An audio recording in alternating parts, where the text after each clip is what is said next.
Video ini bukan dibuat untuk mengajari, apalagi menggurui. Aku sendiri masih dalam proses belajar. Justru lewat video ini, aku pengen ngajak kalian semua buat belajar bareng-bareng. Jadi, kalau ada yang kurang atau keliru, yuk saling ngingetin dengan cara yang baik. Kita sama-sama belajar, sama-sama tumbuh. Kalau kamu suka video ini,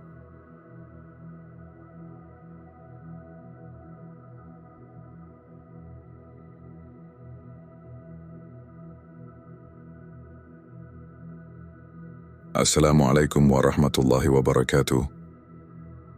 Pernah nggak sih kamu merasa hidup ini kayak terus berlari tanpa sempat berhenti? Sibuk kerja, sibuk mikirin target, sibuk cari rezeki, sampai-sampai lupa bahwa hidup ini bukan cuma soal dunia. Tapi tahukah kamu, dalam Islam, ada waktu-waktu istimewa yang Allah sendiri tetapkan untuk kita berhenti sejenak, bukan untuk menyerah, tapi untuk merenung, untuk kembali mengingat siapa diri kita dan kemana arah kita sebenarnya. Itulah yang disebut dengan bulan-bulan haram, 4 bulan dalam setahun, yang Allah sucikan, Allah agungkan, dan Allah perintahkan kita untuk lebih berhati-hati. Tapi apa jadinya kalau kita malah melanggar di waktu yang justru Allah minta untuk dijaga? Dan sebesar apa pahala dan rahmat yang bisa kita dapatkan kalau justru kita memperbanyak kebaikan di bulan-bulan ini?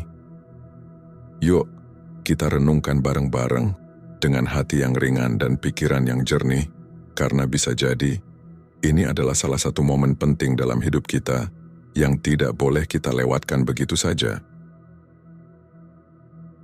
Sahabat hati yang dirahmati Allah, pernahkah kita merasa bahwa ada waktu-waktu dalam hidup yang terasa lebih tenang, lebih menggetarkan, atau justru membuat hati kita mudah tersentuh?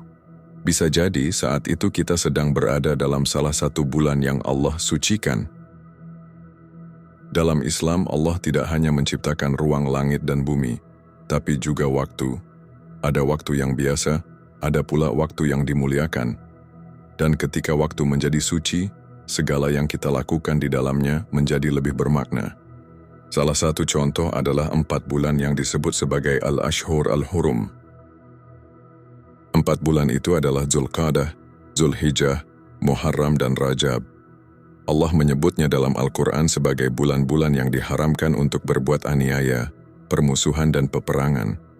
Tapi lebih dari itu, bulan-bulan ini adalah undangan langit untuk memperhalus amal dan mempertebal iman.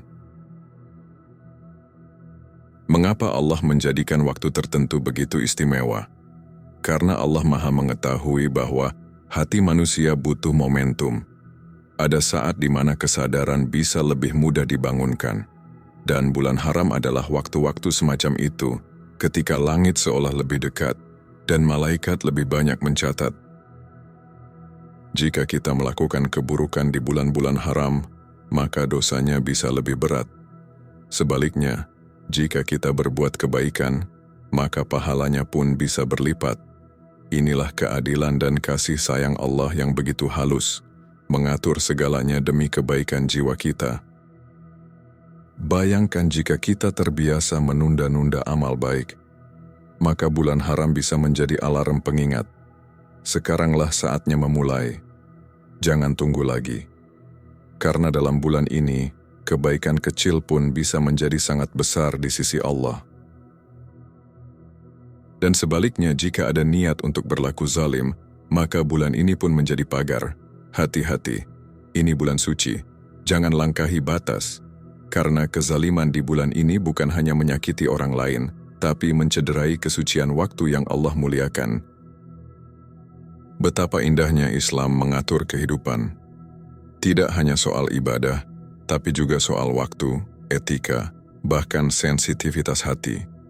Allah ingin kita bukan hanya menjadi manusia yang hidup, tapi yang sadar bahwa waktu itu juga bisa suci. Sahabatku, coba kita renungkan. Ketika kita tahu ada waktu yang disucikan oleh langit, apakah kita masih mau mengotori hari-hari itu dengan dosa? Apakah kita tidak tergugah untuk memperbanyak amal saat pintu pahala dibuka lebar? Bayangkan jika kamu tersenyum pada orang lain di bulan haram, lalu Allah lipat gandakan senyummu menjadi sedekah yang besar.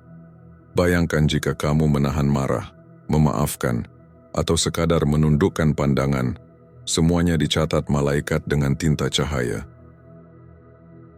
Itulah sebabnya para sahabat Nabi begitu berhati-hati di bulan-bulan haram. Mereka mengurangi konflik, memperbanyak doa, memperhalus lisan, dan menjadikan bulan-bulan itu sebagai masa pemurnian hati. Kalau sekarang hidup kita terasa berat, mungkin inilah saatnya kita kembali pada waktu-waktu yang Allah cintai. Mungkin bukan dunia yang sempit, tapi hati kita yang terlalu jauh dari cahaya bulan suci. Maka jadikan bulan haram sebagai tempat berteduh, sebuah oasis spiritual di tengah hiruk-pikuk dunia. Kita bisa diam sejenak, merenung, memperbaiki, dan kembali memulai dengan langkah yang lebih tenang. Bulan haram bukan hanya tentang larangan perang. Ia adalah bulan damai, bukan hanya antar manusia, tapi damai antara dirimu dan hatimu sendiri. Damai yang ditenun oleh kesabaran, ketenangan, dan perenungan. Dan kita tidak perlu menunggu jadi sempurna untuk memulai. Cukup satu niat kecil, ingin lebih baik di waktu yang Allah muliakan. Karena niat itulah yang akan menumbuhkan amal, dan amal itulah yang akan menyuburkan iman. Sahabatku, mari jangan sia-siakan bulan ini, karena waktu tidak pernah kembali. Tapi yang kita lakukan di dalamnya akan kekal dalam catatan langit. Maka pilihlah, ingin meninggalkan jejak kebaikan, atau hanya kenangan kosong? Setiap hari adalah peluang, tapi bulan haram adalah karpet merah dari langit. Di sanalah setiap langkah baikmu menjadi seperti cahaya yang bergulung-gulung naik ke atas, disambut dengan senyuman para malaikat. Jika engkau pernah merasa gagal, maka bulan haram adalah saat yang tepat untuk bangkit. Jika engkau pernah merasa jauh dari Allah, maka bulan haram adalah waktu yang tepat untuk kembali. Karena di bulan ini, Allah lebih dekat dari biasanya. Maka mari kita mulai langkah kecil. Istighfar lebih sering. Senyum lebih banyak. Sedekah walau receh. Bicara lebih lembut. Semua ini, insya Allah, akan jadi investasi abadi ketika dilakukan di bulan suci. Dan semoga kita termasuk orang-orang yang menghargai waktu, bukan hanya karena jam terus berdetak, tapi karena kita sadar bahwa ada waktu yang Allah sucikan, dan kitalah yang diundang untuk menyucikan diri di dalamnya. Ketika waktu disucikan oleh Allah, maka manusia pun diminta menyucikan perilakunya. Dalam Islam, ada 4 bulan yang disebut sebagai Al-Ashhur Al-Hurum, yaitu bulan-bulan yang dimuliakan oleh Allah sejak zaman dahulu: Zulqa'dah, Zulhijjah, Muharram, dan Rajab. Ini bukan sekadar bulan biasa. Ini adalah bulan yang Allah sebutkan langsung dalam Al-Quran. Allah berfirman dalam surah At-Taubah ayat 36. Sesungguhnya bilangan bulan pada sisi Allah adalah 12 bulan dalam ketetapan Allah di waktu Dia menciptakan langit dan bumi, di antaranya 4 bulan haram. Itulah ketetapan agama yang lurus. Maka janganlah kamu menzalimi dirimu dalam bulan-bulan itu. 4 bulan ini sudah disebut sejak masa Nabi Ibrahim dan diakui hingga masa Nabi Muhammad SAW. Bahkan sebelum Islam datang, bangsa Arab pun sudah menghormati ke-4 bulan ini dengan tidak melakukan peperangan. Tapi Islam datang bukan hanya memperkuat tradisi itu, melainkan menegaskan bahwa bulan-bulan ini memiliki nilai spiritual yang tinggi. Dalam bulan haram, larangan untuk berbuat dosa semakin diperberat, dan peluang pahala dari amal baik pun semakin besar. Imam Ibnu Katsir menafsirkan ayat di atas dengan menyatakan bahwa makna "janganlah kamu menzalimi diri kalian" maksudnya adalah larangan untuk melakukan maksiat, karena dosanya akan lebih besar dibandingkan pada bulan-bulan lainnya. Bukan berarti dosa hanya tercatat di bulan haram, tapi beratnya dosa atau efeknya pada jiwa dan umat lebih berbahaya. Bayangkan seseorang berbuat zalim di saat Allah membuka langit untuk rahmat-Nya. Alangkah dalam luka yang ditorehkan oleh dosa itu.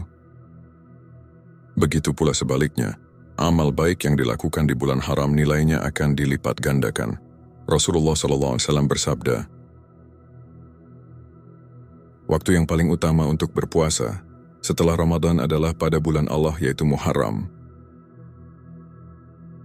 Kenapa Muharram disebut bulan Allah? Karena ini bulan suci yang sangat istimewa.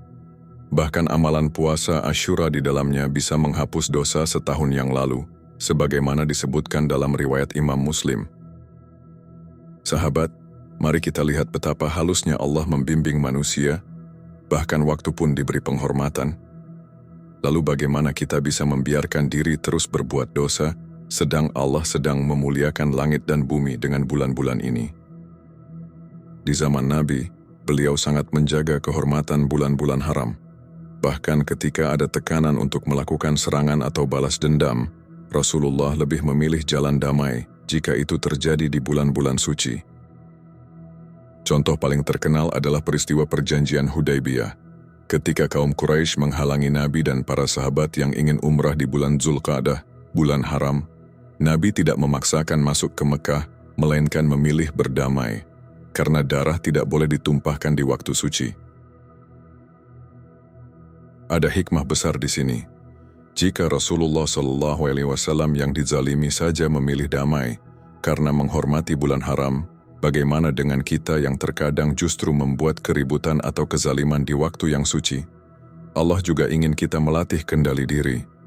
Dalam bulan-bulan haram kita diajak untuk tidak mudah marah, tidak membalas dengan kasar, tidak menyakiti sesama. Bahkan lisan kita pun diminta untuk dijaga, karena bisa jadi kata-kata kasar di bulan haram bobot dosanya lebih besar. Dalam tafsir Al-Qurtubi dijelaskan bahwa para ulama salaf dahulu bersungguh-sungguh menghindari dosa di bulan haram, karena mereka meyakini bahwa amalan buruk di waktu mulia menyebabkan murka Allah lebih besar. Apa saja bentuk pelanggaran di bulan haram? Bisa jadi sekecil membicarakan orang lain tanpa hak, menunda salat, menunda tobat, hingga perbuatan yang merugikan orang lain, baik secara fisik maupun perasaan.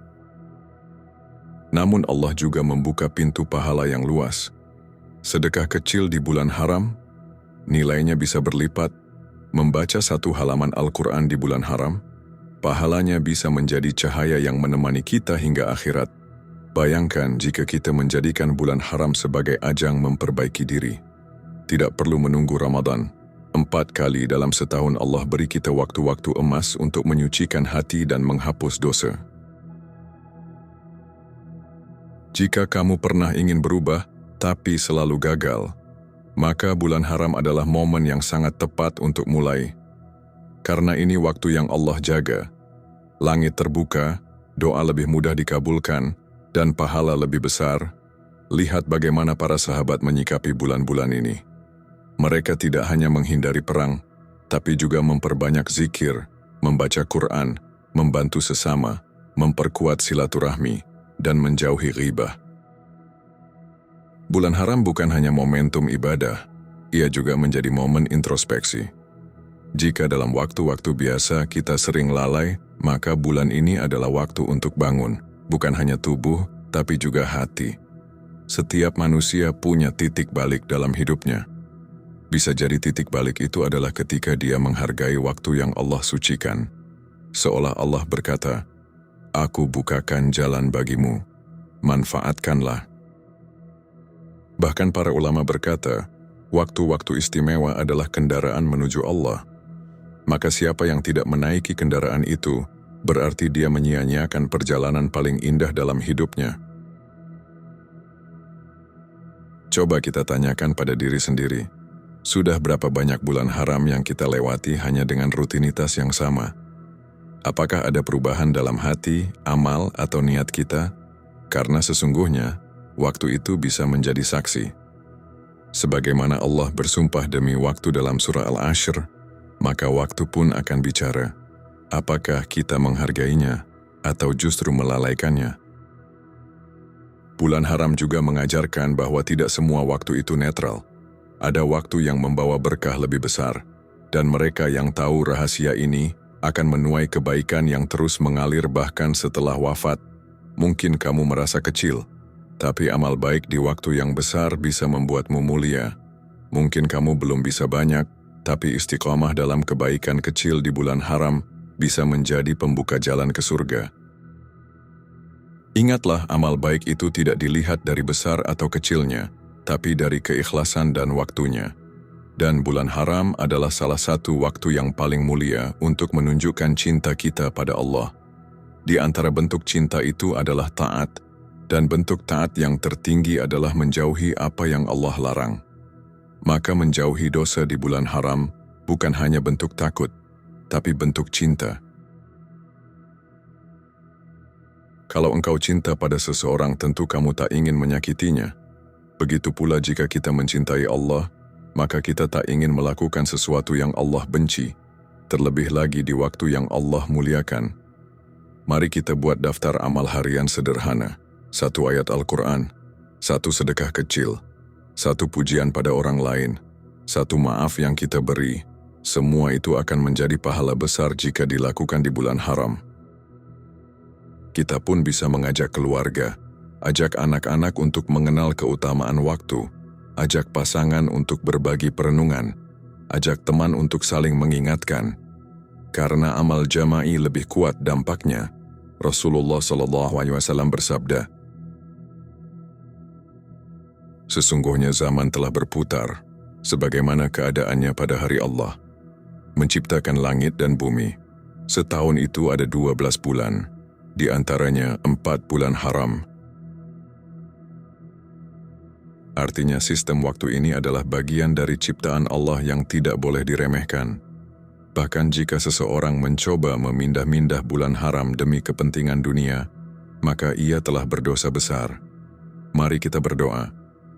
Ya Allah, beri kami kekuatan untuk menjaga diri dari dosa, terutama di bulan-bulan yang Engkau sucikan. Jadikan setiap hari kami jalan menuju ridha-Mu, bukan murka-Mu. Sahabat, jangan tunggu Ramadan untuk berubah. Karena bulan haram juga menyimpan limpahan pahala. Jangan tunggu ujian besar untuk dekat dengan Allah. Karena bulan suci ini adalah undangan lembutnya untuk kembali. Jika hari-hari terasa berat, mungkin bukan karena masalahnya besar, tapi karena kita menjauh dari waktu yang diberkahi. Ayo dekati kembali waktu yang Allah cintai, agar kita pun dicintainya. Jangan biarkan bulan ini berlalu tanpa makna. Jangan biarkan amal kosong ketika Allah membuka langit. Waktu terlalu berharga untuk diisi dengan kelalaian. Semoga kita menjadi hamba yang peka terhadap waktu. Yang tahu kapan harus diam, kapan harus memperbaiki, kapan harus kembali. Dan semoga Allah mencatat kita sebagai penghuni langit yang tahu menghargai bumi. Waktu akan terus berjalan, tapi keberkahan hanya datang pada mereka yang berjalan bersamanya dengan iman. Maka mari jadikan bulan haram ini sebagai titik awal perubahan menuju hidup yang lebih bernilai. Dan jika engkau membaca ini di tengah malam atau di waktu sepi, ketahuilah, Allah sedang menunggumu di bulan yang suci ini. Untuk berbicara, untuk berdoa, untuk kembali pulang.